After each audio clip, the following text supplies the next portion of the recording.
So I had a killer speech, but Brett paid me $20 before the wedding not to say anything incriminating. So. Incriminating? What do you say? $40? Yeah. Here's my tell-all. So I've been told all my life that I look exactly like my brothers. I have this one memory from kindergarten where Miss Siegert asked the class who in this class has twins, and the two twin brothers raised their hands, and so did I.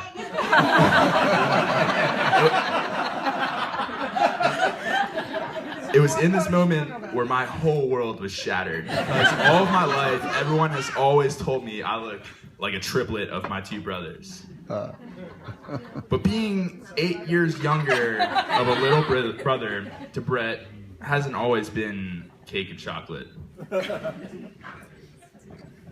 As only his high school friends would know, these were the days of Jarvis on top and other terrible things, which I'll get to shortly.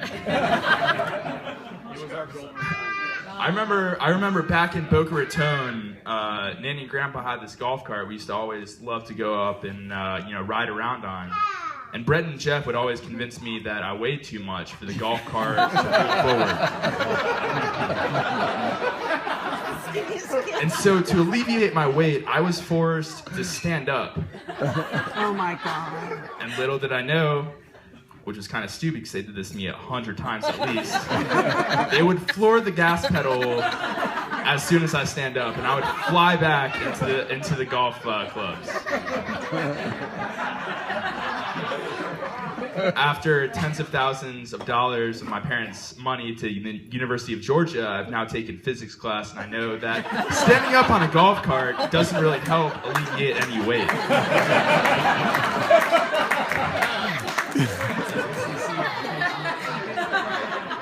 Is that really Steve?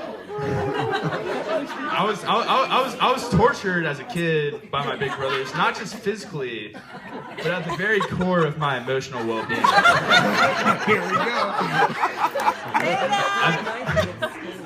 I've got this one memory where I was in the IKEA of Atlanta, and like so many before me, I broke down crying. The reason I was crying was because Brett followed me around for a decent hour, accusing me of being a towel.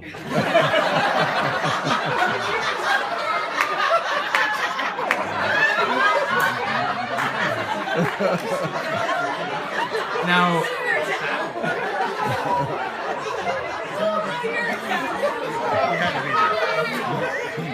that's my favorite episode.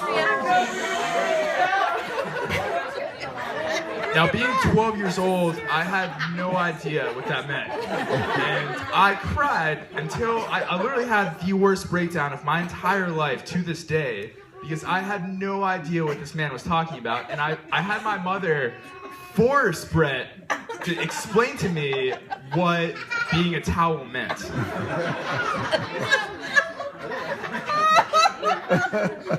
And she explained this to me. He told me about the significance it meant to the popular series South Park. And Brett being my big brother, I've always found whatever he found to be cool, fucking awesome. Excuse me, it's extremely awesome. And so within a month, I had the entire Autry Mill Middle School 7th grade class accusing every last 12-year-old of being a towel. It was like the Salem witch hunt. He's like a stand. I remember when we were little kids, we used to hang out in this extra room that was attached to Jeff's closet. I just found that room. Wait a minute, was that where Debbie's shoes were?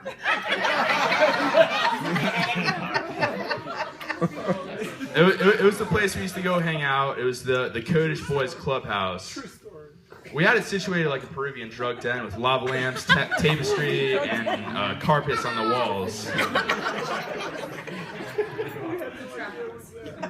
Really? You built the house. It later served a similar purpose for Jeff and his friends during his high school days, where it was a safe house for a particular type of catalog and and particular types of carbonated beverages. But we'll get to that later. $20 is not enough. And times moved forward. Many things have changed since those days. We've all grown up, evolving into the people we were meant to be as brothers and as individuals. Though many things have stayed the same, I'm still the little brother who gets picked on. Jeff still is the easygoing bro. And Brett has still never lost an argument by being the single loudest person in any given room. Well said by the little brother. But the whole game has changed since then. I remember, moving quite a few years later, Brett goes to college, and Brett moving for college was one of the best and worst days of my life. Best day because it was the end of the Jarvis on top days, the days of the air chair. But it was one of the worst days of my life because, as my big brother, my role model, and my best friend, he was moving forward, and I was. You're stuck with us. I'm stuck with the rents. But we move a little bit forward. We go to Nicaragua. And us being a pretty leisurely family, we all like to travel, vacation. We usually try to do a vacation together once per year. And this trip was the first one that we no longer had 5 members, but we had a 6 member. This was a vacation like none other. It was the rip off the bandage stage that every family is forced to endure, where every mannerism we had went completely out the window. The trip was incredible. We ate together, drank together, conversed. We got to know Dana especially well on this trip. And I have this one memory where we're kayaking down this Nicaraguan river, and we're going down the river, and Brett sees this Nicaraguan family. The mother washing her clothes in the river, the boys playing stickball, made out of bats made out of mud. And Brett proceeds to holler at them, "Bienvenidos!"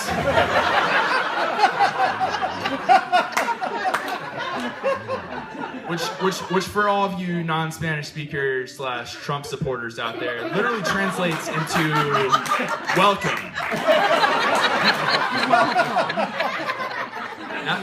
Now this particular group of people has probably never even seen white people in their life. And they're just minding their own business, washing their clothes in the river, playing stickball made out of mud. And some white dude in a kayak goes down their river and hollers at them, "Welcome." Not quite right, is it? So in most families, someone slips up and they're like, "That was kind of weird. Why did they say that?" Our family's a little bit different.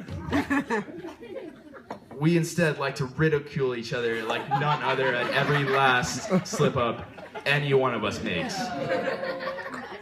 And so me, Jeff, Dad, Mom, we're all looking at each other like, "Oh man, who's ready to go first? Who's gonna lead this one?" And Dana is the first one to crack a joke. And it was in this moment where I realized the two of them are gonna spend the rest of their lives together.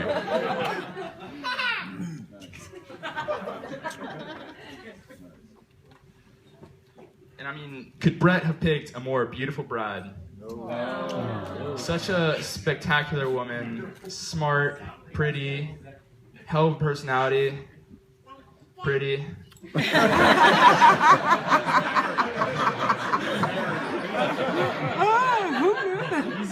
And Brett's crazy. How could this be? Brett is literally insane. We're talking about a dude that cave dives in Europe, that flies red-eye helicopters across the country to deliver hearts, who flies down double black diamond ski slopes.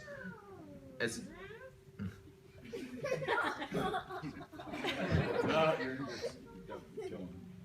I remember the first time Brett had problems was when mom and dad went on vacation his senior year of high school, and they gave him, I think, like $400 to take care of me and himself.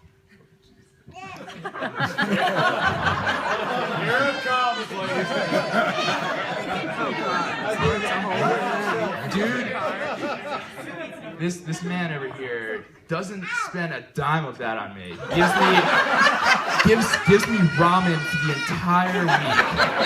Ramen noodles. So where did the $400 go?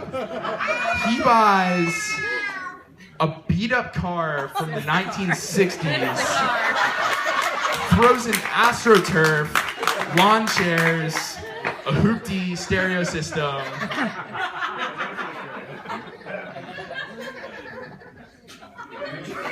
Literally insane. But Dana, the trifecta. She's not only as crazy as Brett, but she takes him to the whole nother level.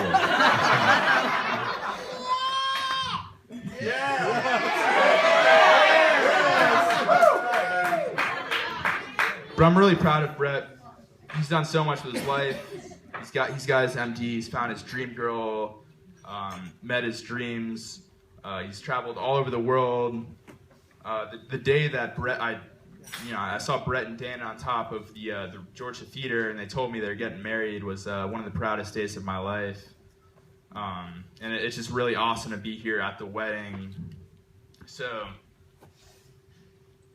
I have just one thing to say to Dana. Bienvenidos de la familia de la Polish. Will everyone please raise their glasses to a lifetime of happiness, prosperity, health, and everything good in this life.